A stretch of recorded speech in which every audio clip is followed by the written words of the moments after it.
I imagine, I don't know if they're open to public. It was on EDC. No, not that one. As mayor, you're ex officio of everything, so you're allowed. We're not muted. You'd be welcome to any meeting. Like, I it's went only to- when you camera, it hit. I went to a library meeting to see how that should. Double click. Went to a few different ones.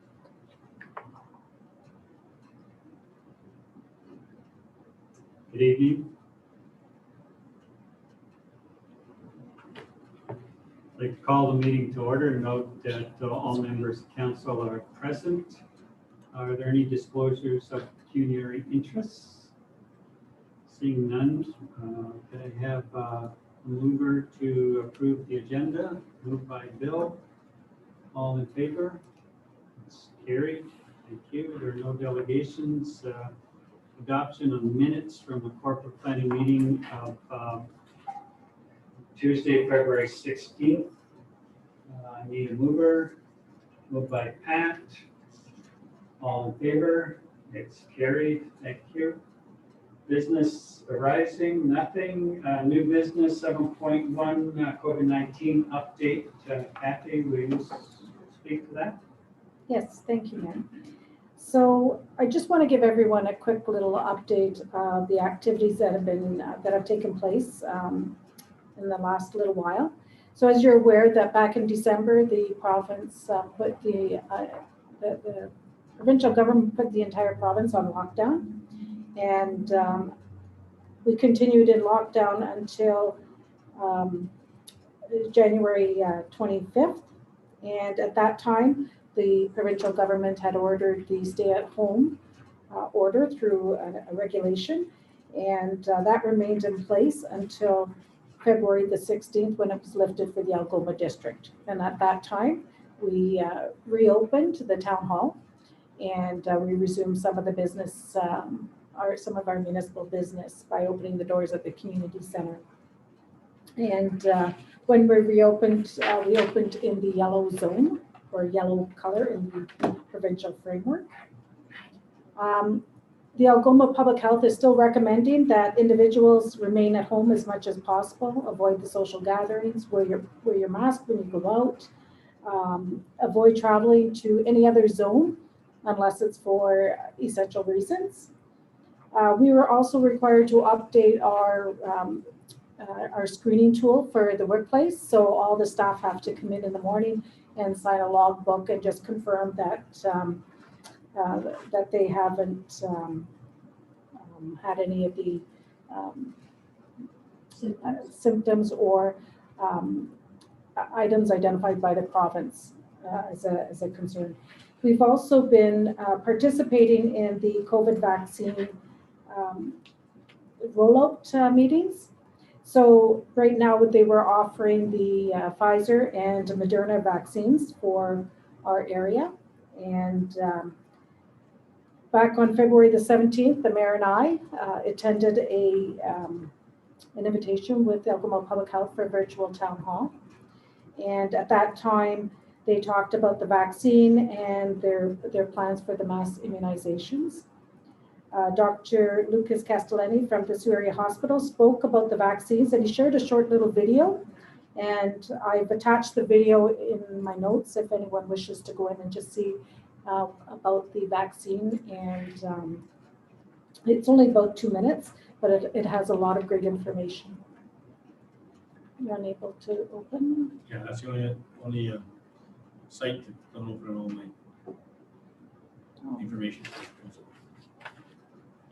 It's unfortunate because it's a great video, but I can reshare it with all of council if they wish to see that video. I'm also going to ask that it be posted on our website for individuals if they wish to see it. And it did. Mm-hmm. And I believe that it's also available on the Algoma Public Health's website as well. So people will ask if the vaccines are free. Absolutely. They are free to anyone who wishes to receive them. The Ontario government created this distribution plan, and I've attached it to my report for your information. So right now we're still currently in phase 1 in the distribution plan. So the vaccines will be distributed in 3 separate phases, and it's all dependent on the availability of the vaccines. And Algoma Public Health continues to have its planning meetings with its staff and the medical providers within our region. We've conducted a number of municipal emergency community control group meetings, and that consists of members of municipal staff, the Lady John Health Center, Mishpachon First Nation, Algoma Public Health, Social Services, and a number of other organizations, including the Ontario Provincial Police. And so what we do at those meetings, we just talk about activities that's occurring within each of those organizations and if they've encountered any concerns with respect to the COVID virus. So with respect to communications to date, Algoma Public Health continues to issue public information, and we too continue to share that information on our website as well as on our Facebook page. The town hall was closed to the public. That was on January 25th, so we had a number of staff members that worked from home here from the town hall, and a few employees from the community center also worked from home during that lockdown period or stay-at-home period. We continue to conduct our council meetings and committee meetings through the Zoom conferencing channel, and members of staff are participating through teleconference.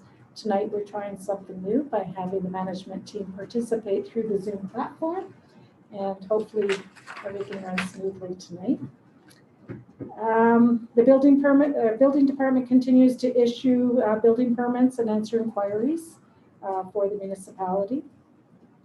I've been trying to keep the activities of, that were undertaken by myself or Algoma Public Health with respect to COVID.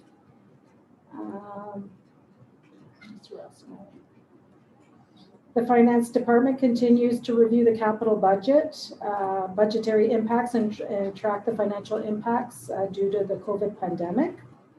Council did approve the capital budget on January 19th, and currently the Deputy Treasurer is in the midst of preparing our operating budget, and we're hoping to be able to present a draft budget to Council in the latter part of March.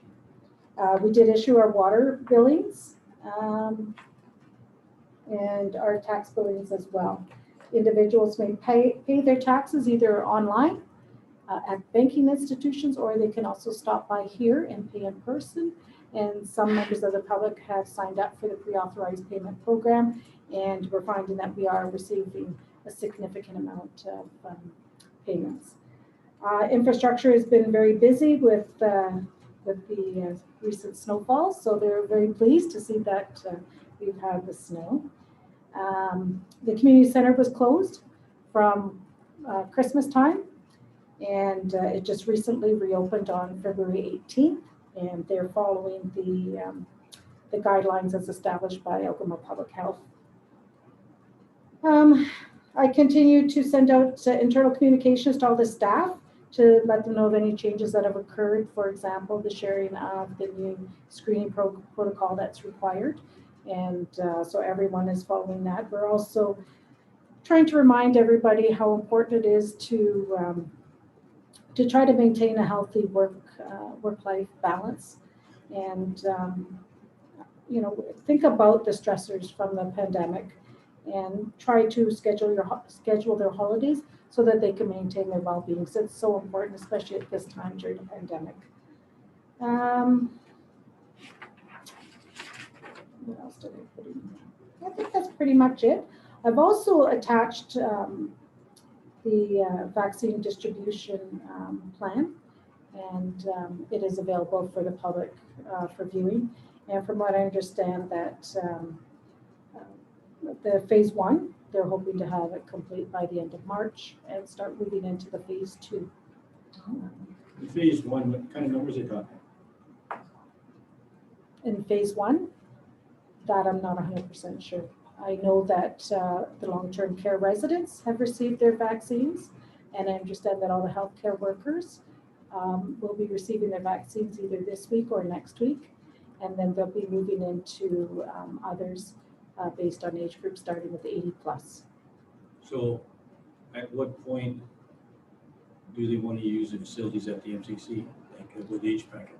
So based on their website, they're starting their clinics at the end of March. And then they're going to increase their numbers of vaccines for the first week in April, What kind of increase? where we're going to need a larger space. Right now, they'll be just using the banquet room and lounge, but then they're going to need to move on to the curling surface to accommodate the numbers. I don't understand that, so I didn't see the plan, so kind of not fair. How many healthcare workers do they have to vaccine people? To need that ice surface? That I'm not sure. Because I'm not how privy many to that stations are they information. setting up in the banquet room and the curling lounge? Maybe I could ask Alex. Yeah, I can hop on, Kathy, if that's okay. So to answer your question, Counselor, they're looking at between 8 to 10 stations. I think the majority of their concern is the amount of people that they're trying to see and also have wait. So the first bracket of folks that they're using the banquet hall and the lounge for, it looks like they don't have too many too many people in terms of the amount of people they're trying to push through. However, when they get down to the younger brackets and as they see more of a population, that's more what they're looking to have the space for. And are they going to do it by appointment or by just first come, first serve? I believe it's by appointment, at least at first for that first bracket. I'm not honestly sure about moving forward. It's going to be dropped. No, I'm just questioning the use of the curling rink versus the banquet hall and the lounge for the topic that's to follow tonight, that's all. Right. You want to have more of a discussion on that? We'll get down to 7.7. Yes. Okay. So thank you, Kathy, for that. Alex, we'll talk about this on 7.7. So 7.2 is a letter from Ministry of the Solicitor General regarding a search capacity roster for the Provincial Emergency Operations Center. They're looking for communities to put forward the name of an individual who might work, just some training and work with them. Kathy, you've done a lot of work in emergency management for our community. Is this something that you would be interested in, or you see need for at this particular time? Kathy is not interested at this time. Okay. I have a number of other projects that I'm currently working on. We do have one other member of staff that also meets all the qualifications, and I will be speaking with that individual to see if they'd like to be nominated. And I'm pleased to say that it is Sue Lord. She has all the training plus additional training. If we do nominate someone and they are selected, they are able to work virtually, so she would remain in our community. Anytime that she would be assigned to them, we would be fully reimbursed for all expenses for Sue to be deployed to the province, and any of the overtime that may be occurred would also be monies that we would be able to be reimbursed for. Yes. So is this another committee? No, Is this something we already have in place and somebody wasn't on it? no, this is something new. Something So totally new? so the Provincial Operations Center is having difficulty manning its Provincial Emergency Operations Center. So they're now reaching out to municipalities for assistance. With them to I operate think their the center. key words there is a search capacity roster. So if you get a summer where hot and dry, a lot of forest fires, you've got tons of evacuations, then you require additionally trained people to assist with these evacuations, and it could do a lot of work remotely in setting things up and preparing.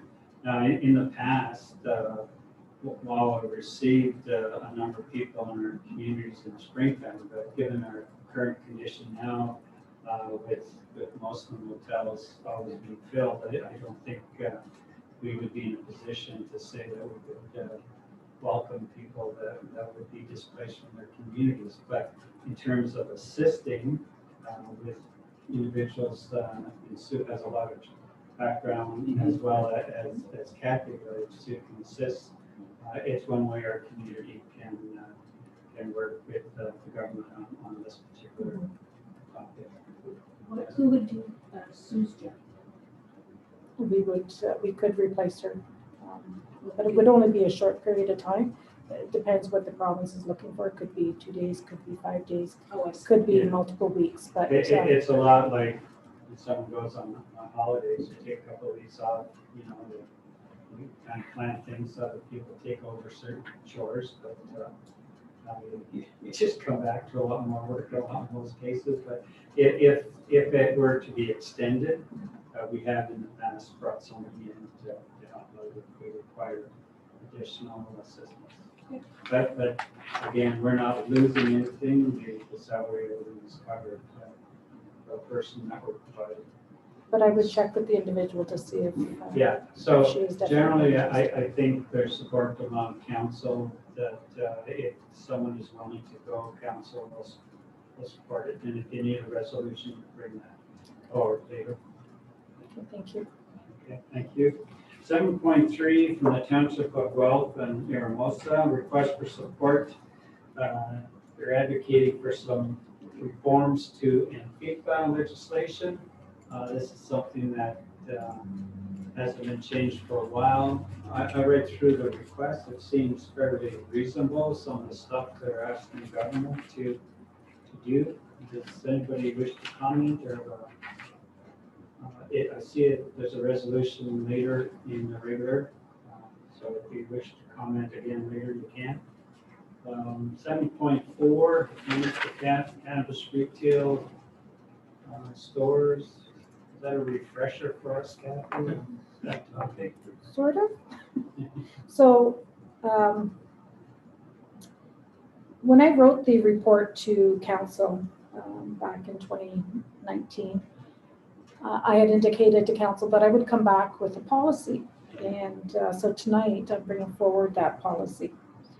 So what this policy does is it identifies permitted areas where a cannabis retail store would be permitted to locate within our community.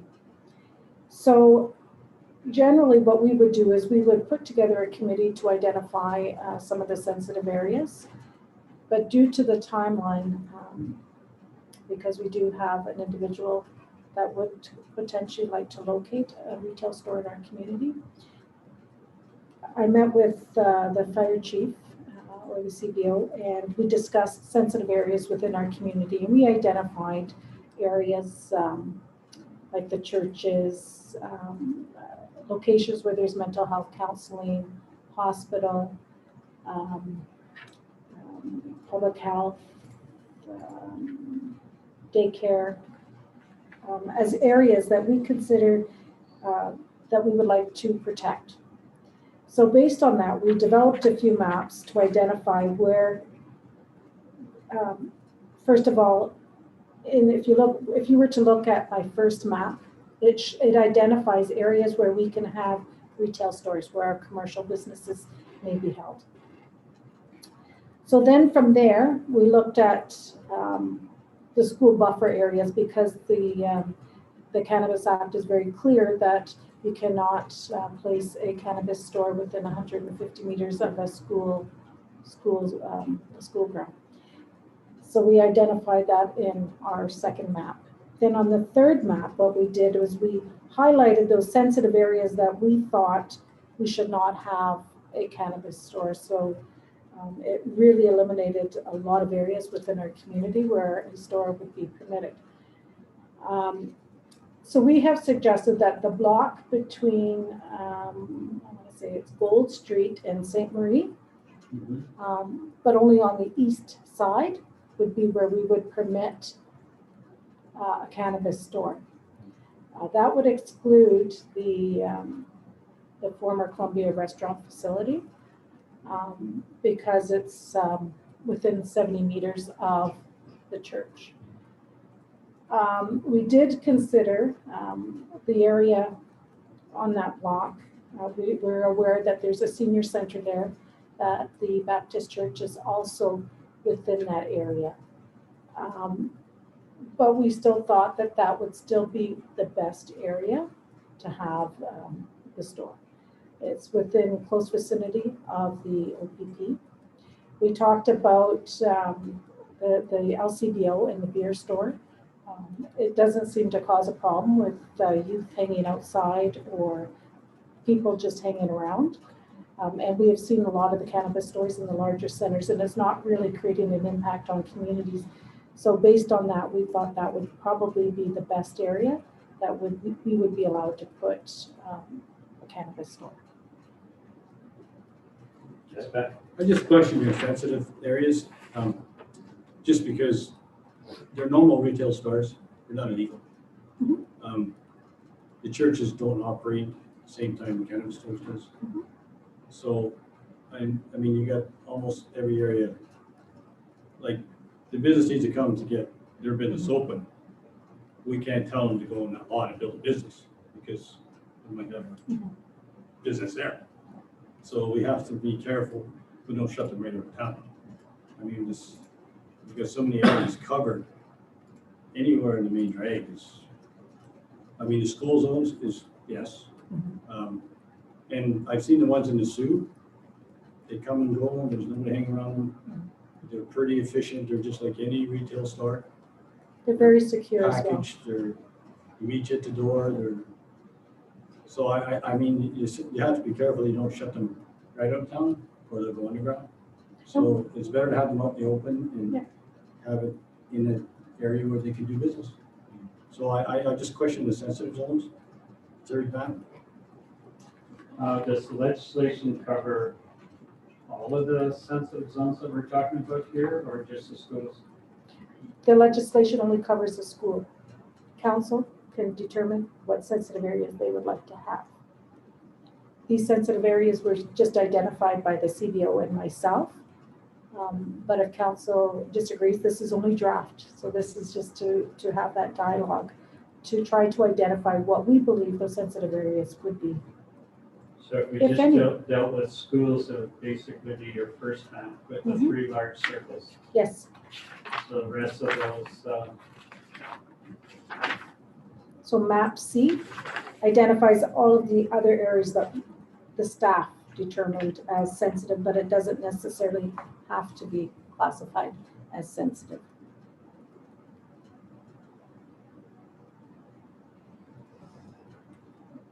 well, even with map B, there's a good section right away at B that won't qualify.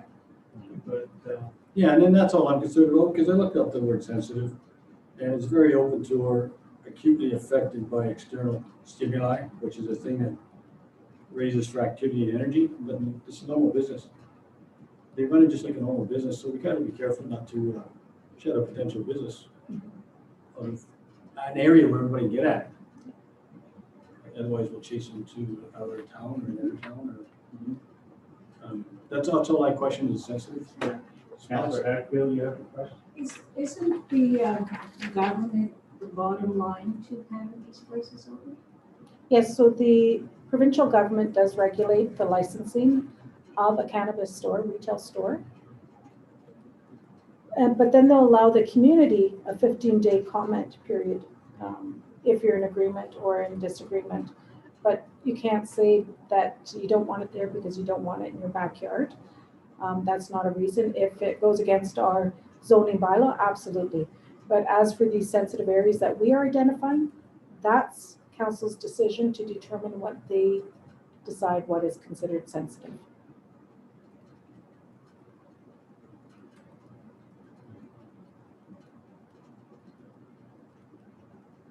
Does council just want to identify map B and not worry about the other ones? Well, can we leave it up for more discussion and bring it back, like get a better map and a better, There is somebody interested. Yes. Is this time sensitive in terms of our policy?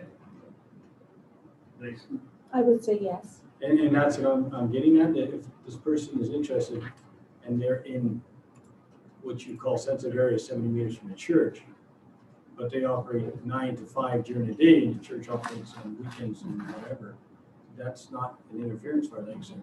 That's not stimulating or arousing activity in that area. Would that business be running only 9 to 5? Most of them do, yeah. They run like a regular business. I know a couple in the sewer open pretty late. I mean, it still won't affect church. The restaurants are open late too. Yeah. I mean, you can't, if the person's got a building, wants to open a store in it, we can't shut that area down because the hell's he gonna go?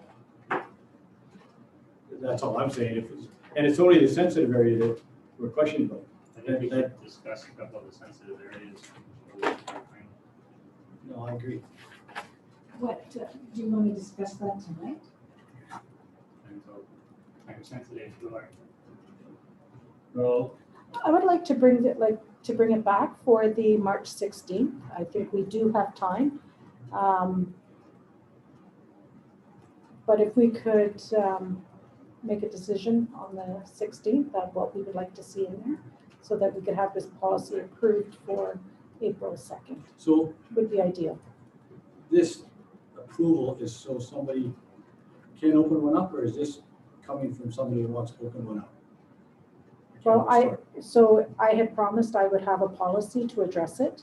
Okay. We do have to have a policy because of the school zones, and this would be helpful in the event this person does move forward with their application. So why aren't Broadway open completely? Why is it sensitive? The council has that authority to say, we're open for business and we'll just recognize the schools. Okay. But that's council's decision. Yep. Okay, thank you. Okay, So we'll thank you. bring that back on the 16th. 7.5, requests with regards to the 5 feet extension to a tower. So it's, the letter suggesting everything is straightforward. It's been done in Rain River. So there's no issue with the building inspector on this. Is this one of the things where they have to notify neighboring properties, or are they so straightforward? So they could be asked to consult the public, or they have the choice to come to council and ask for their approval. And the tower that they're top of the hill by the old ski hill. So it's way up on top, it's out of the way. They need to put a beacon, a white beacon on it during the day because of the new height of this tower that they're putting in.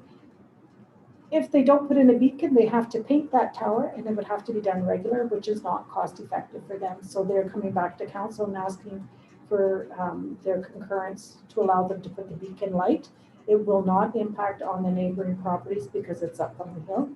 And so there won't be any direct light going directly onto those adjacent property owners. And I do have a motion for the record. And is that property they own, or they lease that property? They lease that property from us up on top of the hill. We own it. Okay. What about access to it? Do we have access to it? Yes, we have a roadway between the residential property at the former ski chalet, just in behind. Okay. So that's coming back in regular for Yes. resolution? Okay. Any other comments on that? No, I do think this one. With the airport? That's okay. It's been covered with that Canada? Yep. Yeah, it's not above that height. Yeah. It's okay.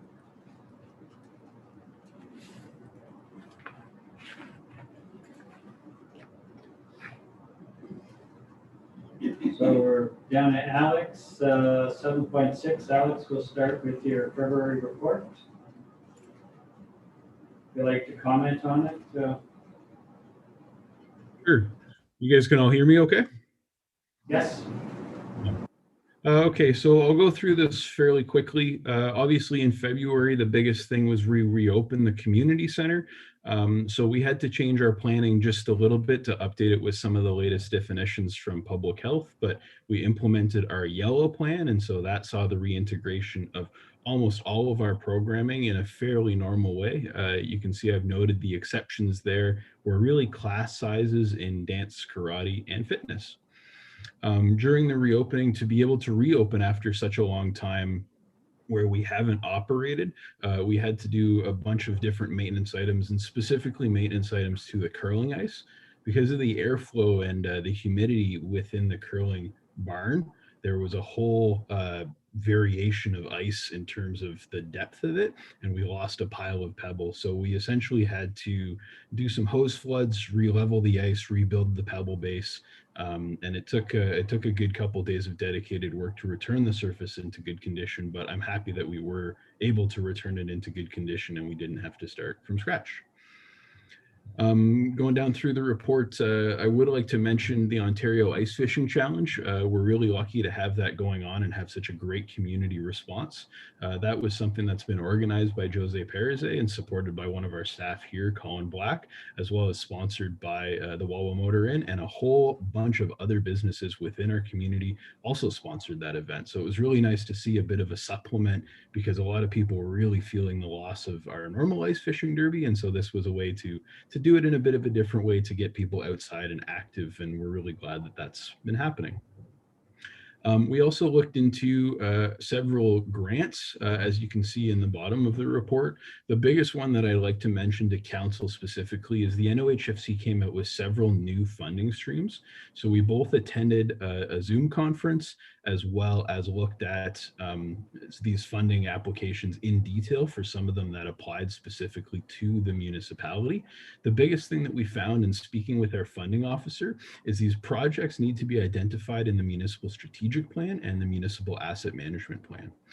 So as council probably knows, our municipal strategic plan went up to 2018. So the NOHFC is now really pushing us to make sure that we update that plan and that we include some of our future capital projects that we've planned over the 4-year budget that we've submitted to council in that strategic plan, because that's going to be one of those things that is going to make the difference between us getting funding or not. So I've been speaking with Kathy about it. As part of the municipal transformation project, we have received some funding to do a strategic plan as part of that. So that'll be really important to focus on in the coming months to make sure that we are eligible for funding.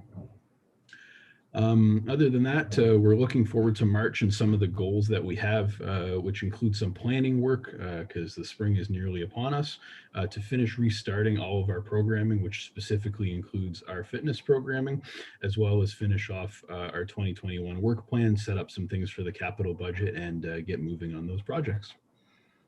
So any questions on the monthly report?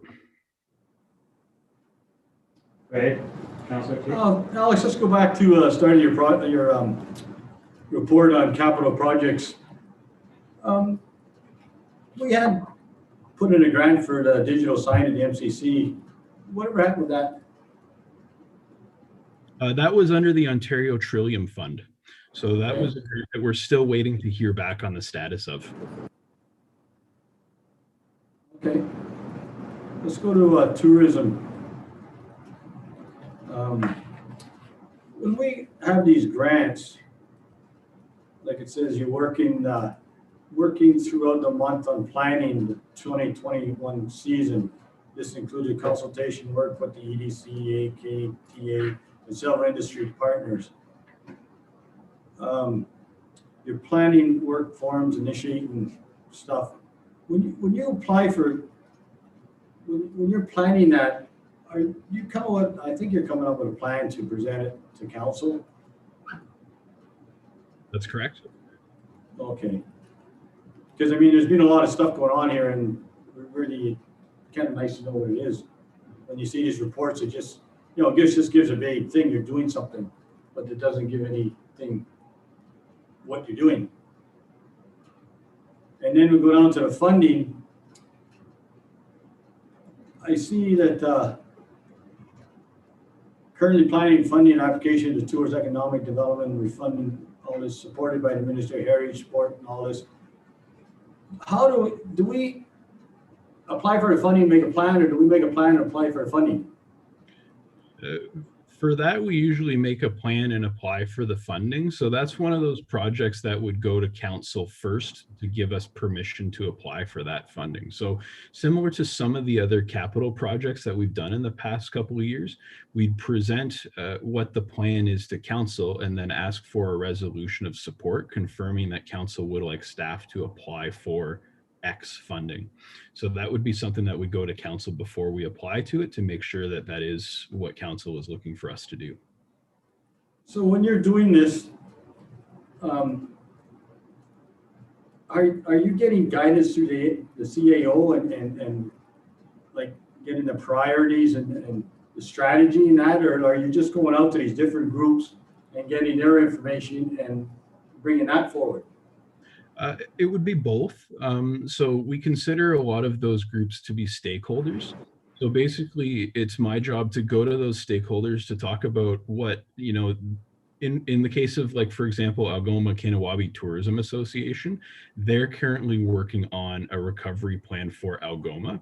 So I would go to them and talk to them about what that plan is looking like and how we can fit into it. But then I take that information and I report back to the CAO with a recommendation on what the direction would be. And that's the stage that we're at now. Myself and the CAO are trying to work out what we do with that information and what direction we're going to then recommend to council for a way forward, both in recovery as well as to apply for funding and what the specific direction is going to be for that. Yeah, because I just look at it in the sense that council might have a plan and a strategy too as well. Like going forward, the summer is, we don't know what it's going to look like. We didn't open a tick last year. And if they don't move us into clear sailing by July, well, then our summer's gone again. So you go do all this work, front end loading and all this work, and then it's going to be for no reason. There's just so many pieces of the puzzle up in the air. So I'm just hard to balance. Yeah, it's been really difficult for sure because nobody has a crystal ball. And so we try our best to work with some of these organizations. Like Algoma Kinawabi has Destination Northern Ontario on their side supporting their work. And so we're trying to get the best information we can, but you're absolutely right. We won't know if and how we're going to really truly be able to apply for it. So we're trying to, you know, take a very similar approach as we did to the arena and come up with a couple different plans that we can implement depending on what the situation that we're in is. I would say if council has some specific priorities that I'm all ears, we're really happy to hear that.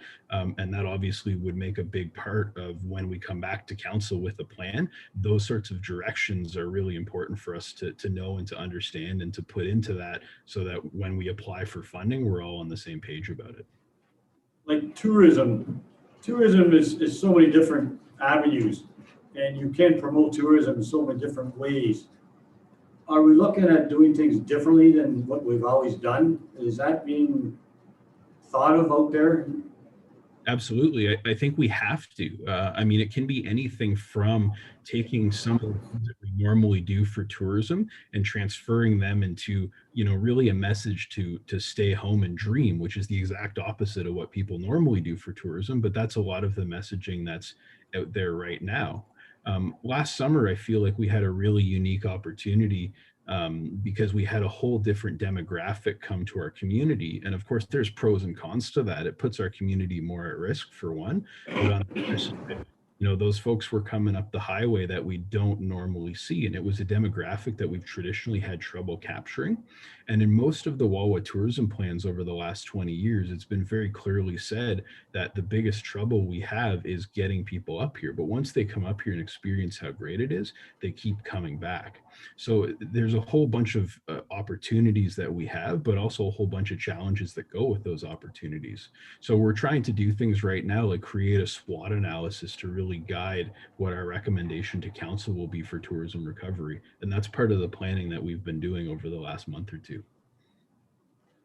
One other question.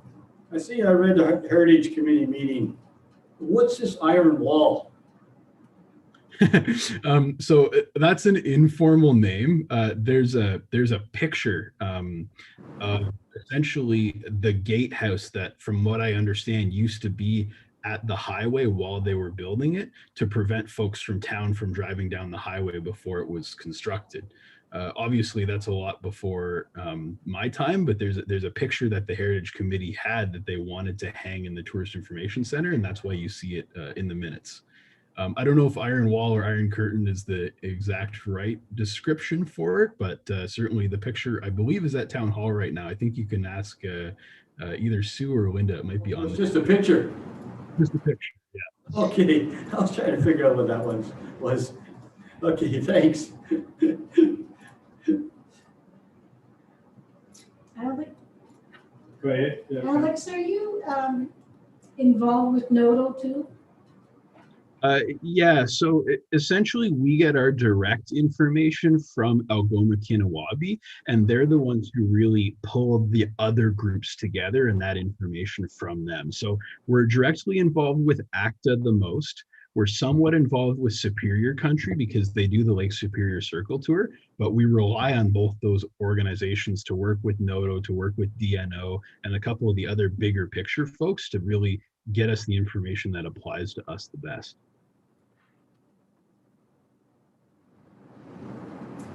Thank you. That concludes the questions on 7.6, Alex's report. Extension of the ice season, and there's the initial report, and then today there was a further memo with regards to some of the changes.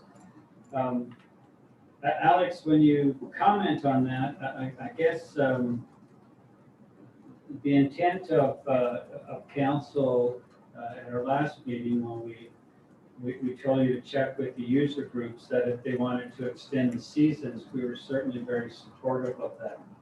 And from your report, there were indications that they definitely did want to extend the season. From your memo today, the one question I have is, if we only need the curling rink, why can't we keep the arena open till April 1st, if they're still interested in using that? And the other question, are we going to be, closing down the curling ice surface, cleaning that up, and then not using it till May? There seems to be obviously discrepancy between what we hear on the media. My age group, I'm told, will get vaccines starting May 1st. So, and in town, that's really not a large group. So, do you have information that's different? I know I do hear that some health units are a couple of weeks ahead of the schedule that was outlined by General Hillier to us last week in a Zoom meeting. So if you can explain some of that rationale, you may end up getting a few questions on it after that. So if along those lines for us, please. Yeah, so as you can see from our initial report, we surveyed ICE user groups, we got their information. I put together some data from council regarding what the potential costs would be. And then out of that came a recommendation that, again, as a staff, we were fairly divided on. So, we picked a middle ground. Yesterday, we had a meeting with Algoma Public Health and the Lady Dunn Health Center. And they basically walked through the whole community center to talk about what they were looking for in terms of vaccines. So the first thing that they were looking for, and the first thing that we talked about, was using the banquet hall and the lounge for a smaller set, and they were looking for dates in March, and we've gotten a couple different dates. Actually, we got a different one today than we had when I wrote this memo just yesterday. But the gist of that is mid to late March, they're looking for their first smaller clinic. And then they had requested that the larger space be available at the start of April. I don't have a crystal ball. I don't know if we'll actually have vaccines then. I think that the potential is there for it. All I know is what they requested. So we essentially, as a staff, took that and had quite an in-depth discussion about how we could accommodate that and how that changed the initial recommendation that we made in the report. Now, I think you guys will remember, because we talked about it last council meeting or the council meeting before, we do have the ability to isolate the curling rink from the hockey rink or the arena. However, that's just a valve in the plant. So the thing that we're concerned about at this point, to get into the mechanical side of things, is we're unsure if we're going to be able to break the bond, which is what's going to be required to scrape ice out, without being able to operate that pump. So obviously, the valves are set up in such a way that the glycol is essentially one pool of glycol as a resource. And so when you shut off the valve, you can't run the pump and shut off the valve. Once the valve is closed, it won't circulate. That circulation underneath the ice surface is what we believe is required to pop the bond. We've talked about some other different options here. Obviously, we've tried to explore several different options as best we could. One of the things we talked about was shutting off curling essentially as soon as possible and seeing if it would naturally break the bond. Now, A, that's very weather dependent. So there's some warm weather coming up, there's some cold weather coming up. But B, we've never tried that before in terms of removing ice. So it's not something that I can guarantee the council will work within the allotted time frame. So essentially, we're making a really tough recommendation to make right now. Obviously, it's not what most people want to see. And you can see we had a very different direction up until yesterday. However, to accommodate Alcoma Public Health's request, that's what us as a team, and again, we're very, very divided on it. It's something that we all haven't been able to agree with. So unfortunately, myself as the director, I've had to recommend, this is the way that I can guarantee to council that we'll be able to meet this request within the given time frame. Unfortunately, now it's council's decision to say if that is going to be the course of action or not. At the end of the day, I can't speak to the full plan for Algoma Public Health. I don't have all their details about vaccinations. We had about an hour and a half conversation here that mostly centered around the logistics and setup and things like that. So they've asked for it to be available at the start of April.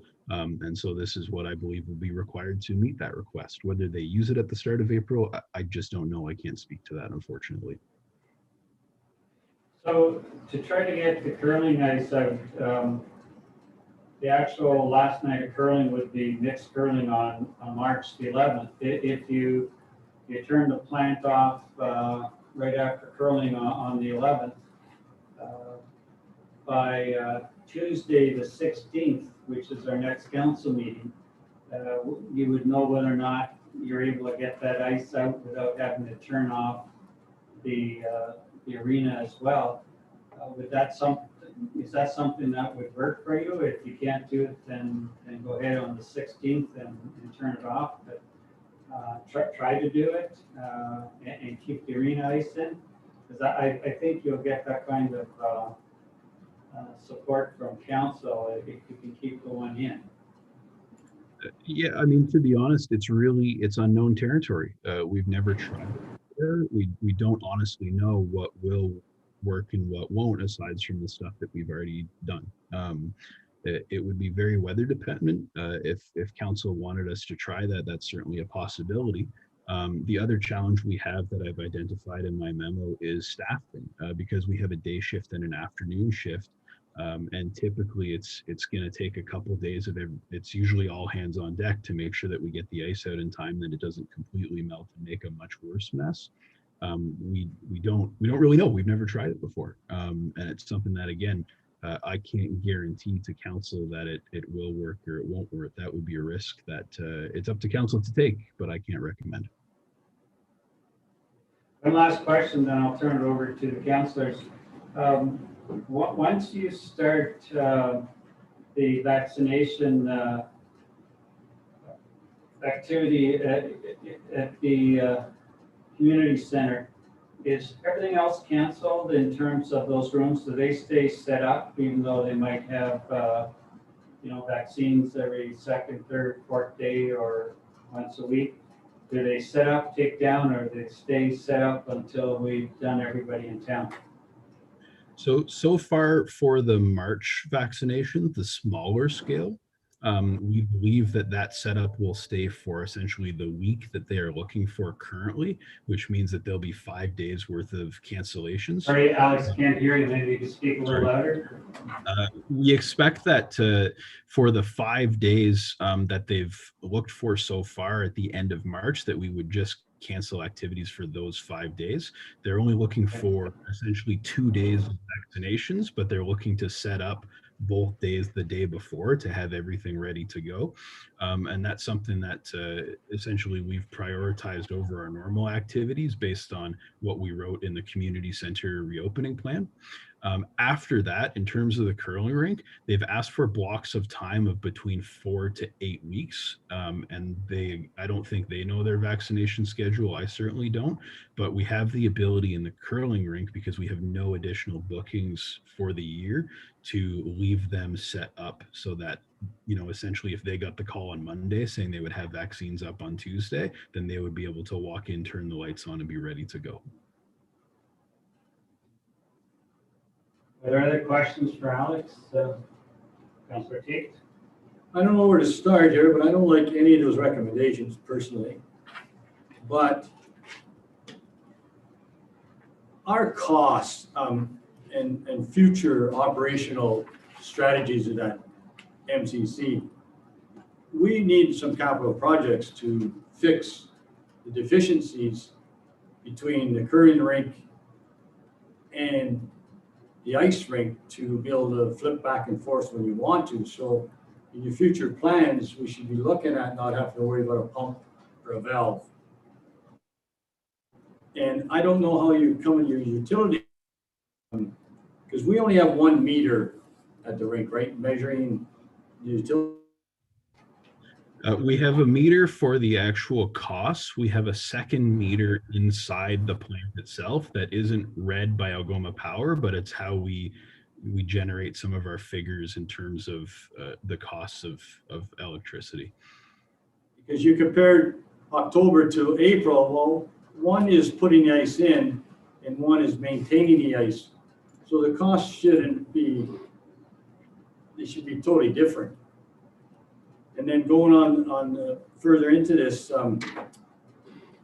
we recommendations, number 2 and number 3, 94% said yes, that the users will use the ice till April 1, and then I canvassed people in town, they use it till April 11th. And also some of your staff agreed on that. So I know that the health has come into it because of this vaccines, but if they're only setting up 8 stations and using it sporadically, I don't see any reason to move any of this ice out. They can use the banquet hall and the curling lounge to perfectly give them plenty of space to do these vaccines. I figured they were going to do numbers like maybe 20 and maybe 30 stations, and they're going to do 4 an hour, and they're going to do mass vaccines, but they're not doing it. They're going to do it sporadically, and when they get it, which they don't know. So you're going to put the whole community out to tear the ice out to do vaccines when you don't even know when it's going to happen. So the only thing that I'm basing this on, Councillor, is the request from Algoma Public Health. So I can't really honestly speak to why they want that amount of space or the setup a particular way, besides the quick conversation that we had regarding it, which is the amount of stations they're looking for and the amount of people they're expecting to vaccinate on any given block. So why exactly they need that space and what their exact setup is something that I'm not able to comment on. I'm sorry. And I agree on the space. I mean, they need space. There's no doubt about that. We've got to vaccinate people, but we don't need to shut the whole MCC down for the whole town to vaccinate people. We have room. We can accommodate them without taking the ice service out. That's all my point is. And then maybe we can take that ice out on the 15th, on the 11th or the 1st of April, and take the other ice out on the 11th of April. So that's my 2 cents, and I'll give my recommendation and my vote later on. So I think another thing to comment on is council does have the opportunity to go back to Algoma Public Health and the hospital and say, unfortunately, we're unable to accommodate this request, and we can try accommodate you in other areas. It is important to note that the banquet hall and the curling lounge would be those other areas, and that affects other programming as well, such as dance and karate. So I don't think there's a scenario where nobody loses out here, unfortunately. And you're right, it's just, but you can accommodate a schedule on the other places where you can't accommodate a schedule on the ice surface. You gotta remove it, so it's done. I wanna make it all work, and I wish we could have seen a plan, like we never seen a plan. If they would have drew up the arena and said how many stations they're gonna have and how many people they plan and what dates they're gonna do it on, and all this, it would be easier to read into their plan, but we're just getting a vague thing, they want the curling rink. I mean, that doesn't tell us the story. Like, we need to do it, I agree. Like, we can line them down the main street and do a drive-through. I agree with you, Mr. Tate. I think unfortunately where they're at right now, they were drawing up as we were speaking to them yesterday. So there's been a very quick turnaround on this. And so I don't believe they've fully fleshed out that information yet. This is just based on our initial meeting, and the timeline obviously surprised us as well. The initial recommendation that we made was very different than the one that we feel like we have to make today. At the end of the day, it's based on their request, and I don't even know if they know when they would get vaccines. It's just to be ready for it. They're looking for. And that's all that we're asking for is more clarity. Yeah. Like, we've got 300 people using the rink.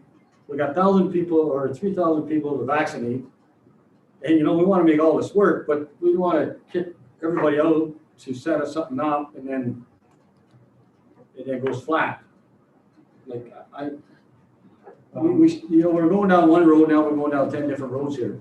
I'm just wondering whether we can make requests to the hospital and Algoma Public Health for a more detailed plan, and whether one day would make a difference, and we could make a decision on March 16th in terms of what we close. I don't think we know exactly when the vaccines will be.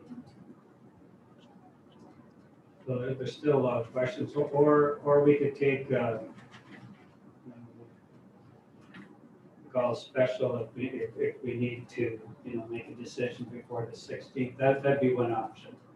We can have the vote, or we could ask that the resolution be tabled until we get further information. So when that comes up in the regular, if that's rather than turn it down outright, just try to get more information and then we can respond. The worst will be that it'll be one day later than what plans on closing down. If that's the final decision after we get more information.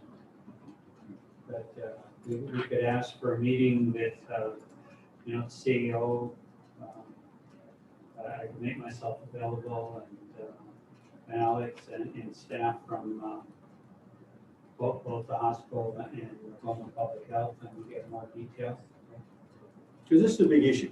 Yeah. Oh, absolutely. And we We're do want going with the to public to give them the extended season, which we're all on, and the public's on it. And now we're going to reverse that to just take the curling ice out to do vaccines. Like, I'm wondering why they asked. we need a, There must be a In other reason. words, they want them to don't dictate to us what else. I think we got plenty of room in the banquet room and the curling lounge personally. Algoma Public Health is basing it on a larger community than what we are. No. So they're just asking for the space. So We could go to it's the necessary. Polish Hall and get the Polish Hall for them. Okay. There's other plans you could do. So there's really not much more that Alex can respond to. No. Alex, so thank you for your report on that. So it will leave it up to council. It's going to come up. If someone wishes to bring forward a motion to table that. We would seek more information and either call a special before the 15th or bring it on the 16th if the one day doesn't make a difference in terms of removing everything, if that's the final decision. So we'll leave that when it comes to the next meeting. It's on the agenda for the next meeting. So that concludes, we have no in camera.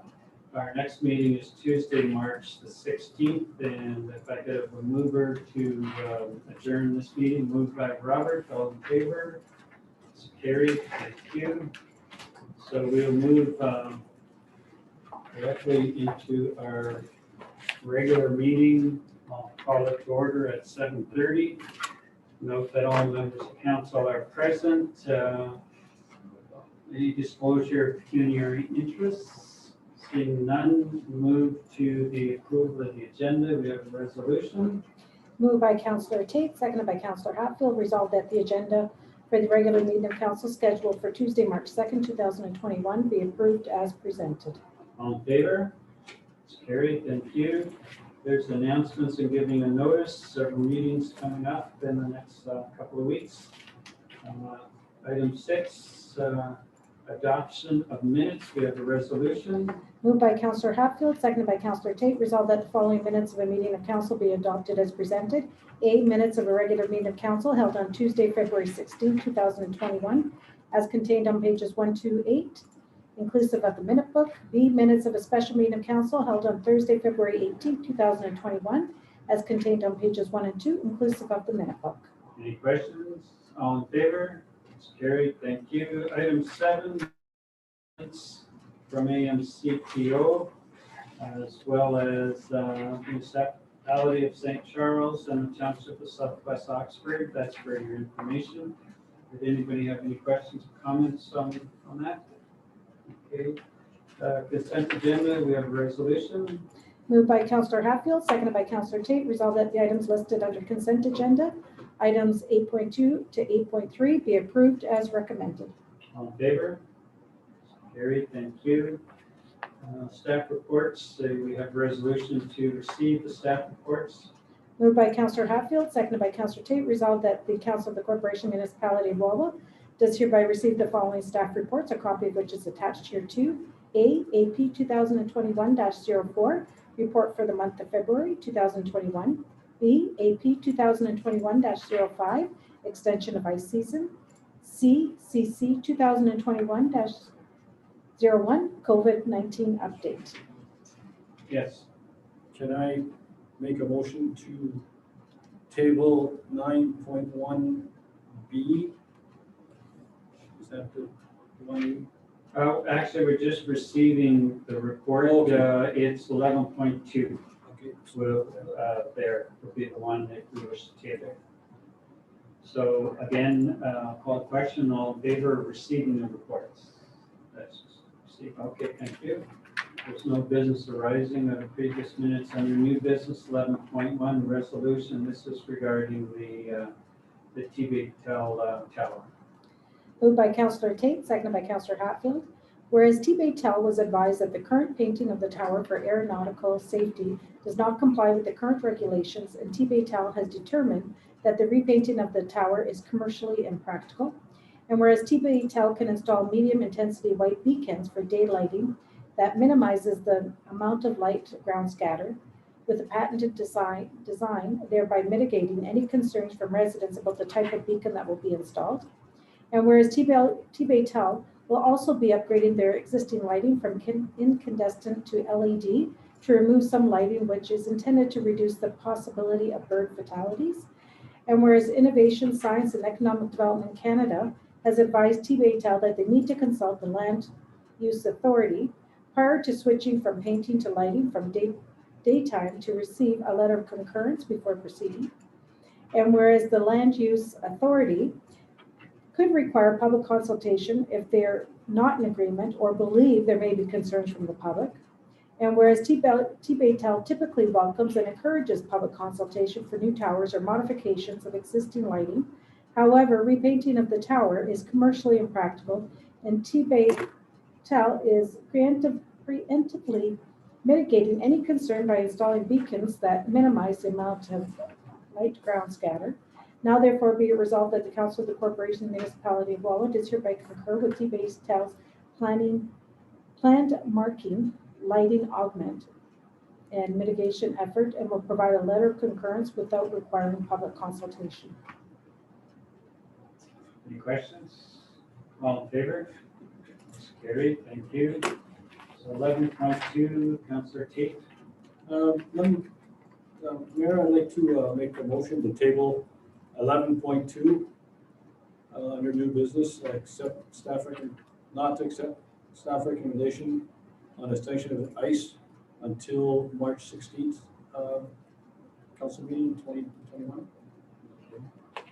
So we wish to table that till the March 16th, and as well, did you want to add that we asked staff to consult with Goma Public Health and the hospital to get more details on the plans? Do I have a seconder for that motion? A second by Robert. Any comments? All in favor? It's carried. Thank you. So we will contact and we will get information back, and if it appears that, you know, it's a very pressing matter, then we will get a hold of council before the 16th. The plan initially was to turn things off on the 15th, so we're only talking 1 day, but if it's pressing, we will get to council before the 15th to make that decision. But otherwise, we will come to the 16th with more information. All right? Thank you. There's no notice of motion, bylaws. Moved by Councillor Reese, seconded by Councillor Chasel, resolved that the following bylaw be introduced and read first, second, and third time, and finally passed, and that the mayor and clerk do sign and seal the same. Any rule of this council to the contrary notwithstanding. Bylaw number 3372-21 to confirm the proceedings of council at its meetings held on the 18th day of February 2021 and the 2nd day of March 2021. All in favor? Carried, thank you. We have a motion to go into closed session. Moved by Councillor Chasel, seconded by Councillor Reese, resolved that this committee proceed in camera at 7:37 p.m. in order to address the following matters pertaining to: 1, a legal issue, offer to purchase property as a proposed or pending acquisition or disposition of land by the municipality or local board. 2, a legal issue, and the NSRBN agreement, a trade secret, is scientific, technical, commercial, financial, or labor relations information supplied in confidence to the municipality or local board, which, if disclosed, could reasonably be expected to prejudice significantly the competitive position or interfere significantly with the contractual or other negotiations of a person, group of persons, or organization. All in favor? Carried. Thank you.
So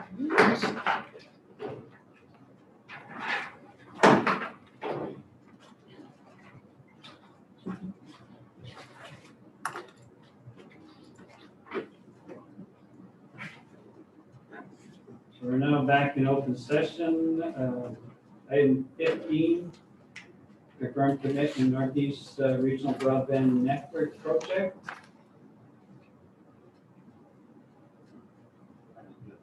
You wish to just move to table? Yes, I want to table that.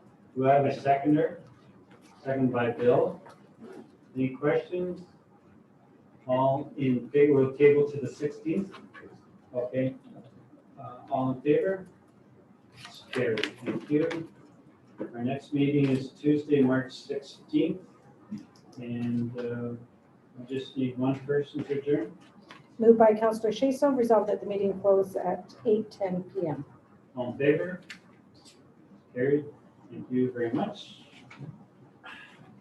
Just be under 16.